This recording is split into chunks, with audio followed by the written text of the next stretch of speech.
বাইরে তো। কিসে ভাই? ওই আয় তো।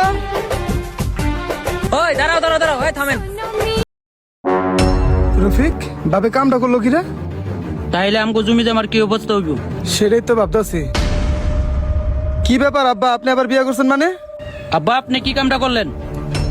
কি করতাছি তুই? দেহ অবস্থা, বিয়ে করতে যাইতেছি। কি বিয়া করতে যাইতেছিস কারা? ওই দাঁড়া, তোর লগে কথা আছে। রফিক, তোর একটা কথা কই। তোর মা মারা গেছে 5 বছর হয়েছে। এখন তোর বাপ হইলো একা, তোরা দেখাশোনা করস না। তোর বাপের দেখাশোনা করার জন্য একটা লোক প্রয়োজন। তাই তোর বাপেরে আমরা বিয়ে করাতে যাইতেছি। শোন, এর জন্য তোর বাপের বিয়ে করে দিছি। তোরা যদি ঠিক মতো দেখাশোনা করতি, তোর বাপের আজকে বিয়ে করানো লাগতো না। দেখো রফিক, তোমার বাবার সাথে কিন্তু কম বেশি আমরা চলাফেরা করি। তোমার বাবার কষ্ট আমাদের কাছে শেয়ার করে। তোমাদের ফ্যামিলি তোমার বাবার দেখাশোনা করে না। আসলে তোমাদের ঘরের বউ তার সেবা যত্ন করে না, তোমরাও করো না। আর এই লোকটা যাবে কোথায় এই বয়সে? 5 বছর হলো তোমার মা মারা গেছে। তোমাদের উচিত ছিল তার সেবা যত্ন করার, তার দেখাশোনা করার, তার সেবা যত্ন করার। আসলে কি করতে পারছো আদৌ?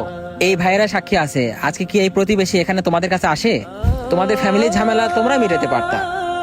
ভাই, আসলে আমার পরিবার নিয়ে ব্যস্ত ছিলাম তো ভাই, বুঝতে পারিনি ভাই। বাপের দিকে একটু খেয়াল রাখি না ভাই। আসলে ভাই আমরা সংসার নিয়ে ব্যস্ত আছিলাম তো, বাপের আমরা খেয়াল রাখতে পারিনি। আসলে আমাদের ভুল হয়ে গেছে। ভাই, এরকম ভুল আর কখনো কইরেন না। বাবা রে, আমি যে বিয়ে করুম তোরা ভাবলি কি করিয়া? আর তখন রে ছোট থেকে বড় করছি, এখন তোরা আমার কাছে ছুড়ুই আছস। এই নাটকটা সাজাইছি তখন শিক্ষার জন্য। বাবা আমাদের ভুল হয়ে গেছে, আমাদের মাফ করে দাও, আমরাই তোমার দেখাশোনা করবো।